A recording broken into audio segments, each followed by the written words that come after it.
my name is Doug Cuny. This is my kitchen, and today I'm going to show you how to make brioche. For those of you who don't know what brioche is, it's a French bread that's fortified with butter, a little bit of sugar, some milk, and eggs. And it's actually almost a crossover between a bread and a cake, and it's traditionally eaten for breakfast.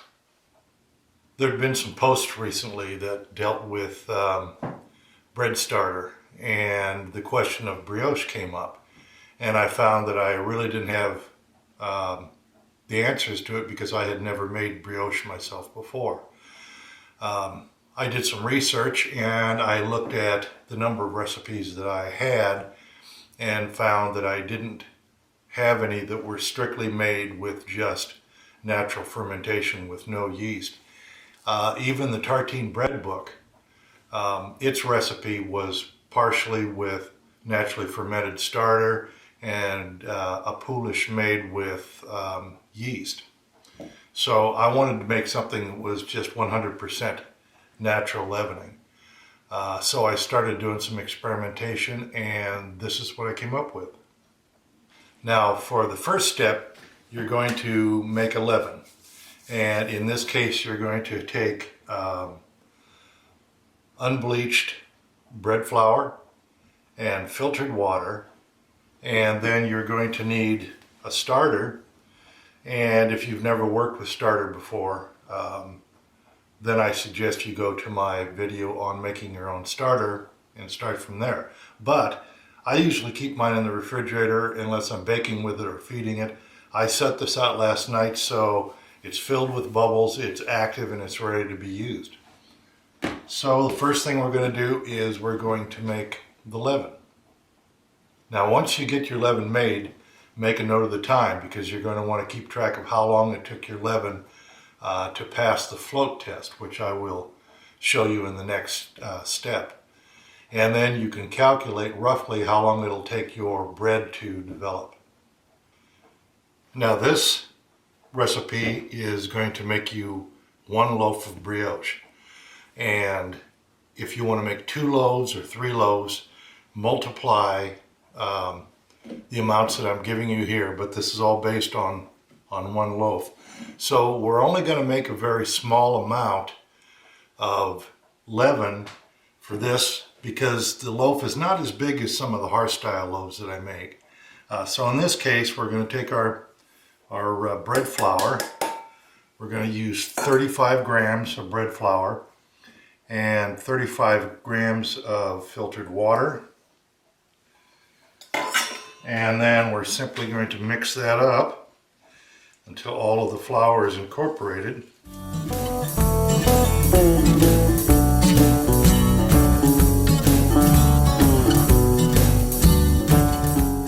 I know that this doesn't look like much, but it's going to be plenty for 1 loaf of bread.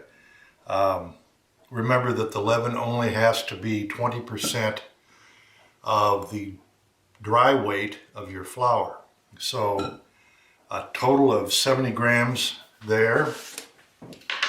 And then I'm going to take about a small tablespoon, because normally we do a tablespoon of starter to 100 grams of leaven. So this is a little smaller than usual. And I will mix this up.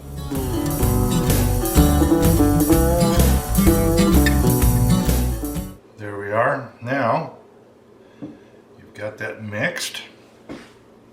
And the only thing we have to do now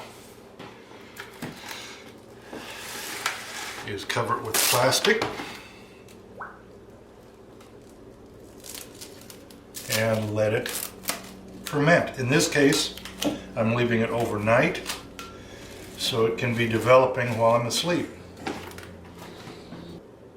So in the morning, after this is developed, I will perform the float test on it, and when it's ready to use, we'll make our brioche dough.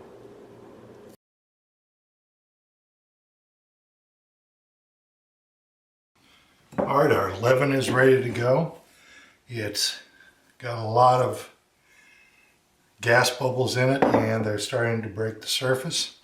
Now in this case, the leaven has fermented for about 10 hours. My house happens to be about 65 degrees, but don't go by the time, because your house is going to be a different temperature, the environment will be different, the humidity will be different. So what you're going to want to do is the float test. So I'm going to take a little bit of purified water and wet my hands and take a little bit of this leaven and very gently scoot it off into the water, and it floats. If it doesn't float, it's either not ready to be added to the dough, or you've crushed it. That's why you have to be gentle with it. So in this case, I'm just going to take this and I'm going to pour the excess water off and put the little bit of leavening back in.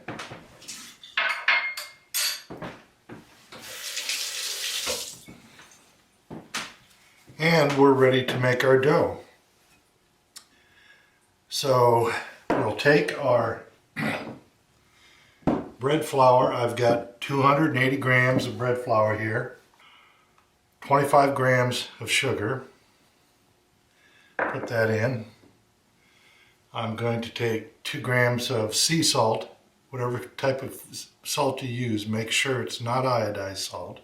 I'm going to add that. That's our dry ingredients. I'm going to mix these in. Once that's mixed in, I'm going to make that little trough again. And I have 3 eggs that I've lightly beaten. I'm going to pour those right into this trough.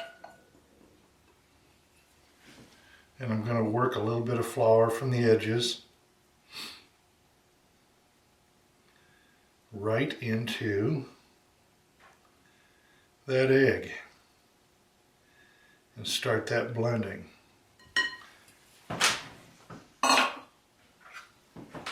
Now what I'm going to do is I have 130 grams of milk here. Actually what this is half and half, because that's what I had on hand. You could probably even use cream, but most recipes call for milk. I'm hoping that someone doesn't write me and say, is it all right to use skim milk, because if you're worried about your dairy fat, you probably shouldn't be making brioche. What I'm going to do is just pour this right in on top of the leaven, and then I'm going to mix the milk, in this case the half and half, and the leaven up so it's a little easier to mix.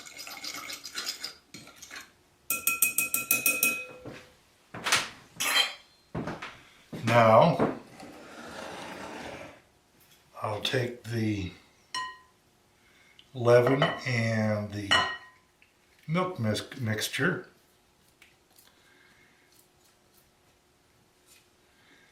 put that in with the dough,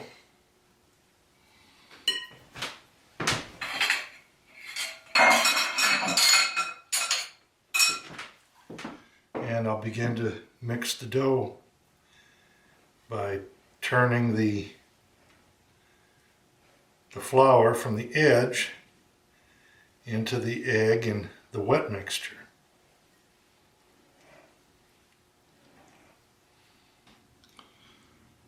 Now as soon as you've got your wet and dry ingredients mixed and you don't really have any dry flour left, we're going to take our next ingredients, which I don't know whether to call it a wet or dry ingredient, but it's 175 grams of butter.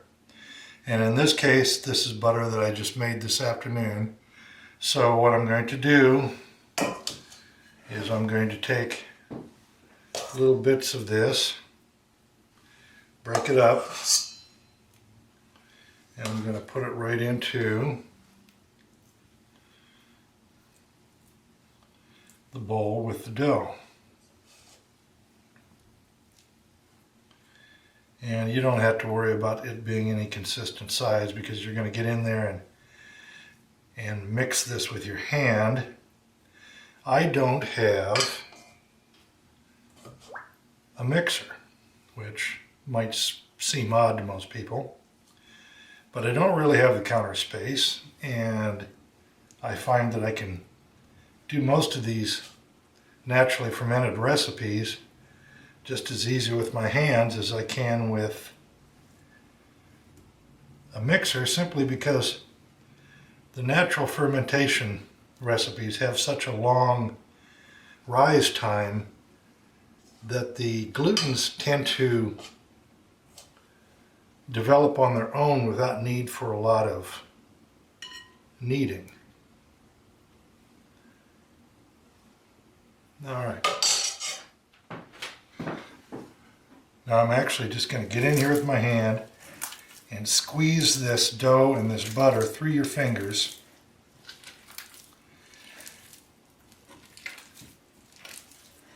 And work it until all the butter is incorporated.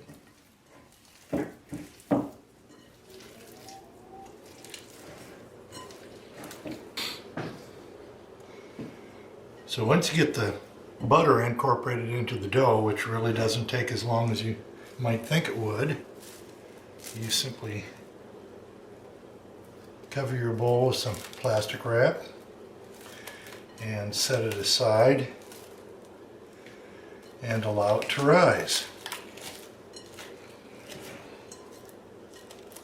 Now I'm going to guess, because the leavening took about 10 hours, that it will probably take about 10 hours for this dough before it's ready to bake. But I'm not going to go by the time. I'm going to keep an eye on it with that in mind, and then I'll repeat the float test with this before I get ready to bake it.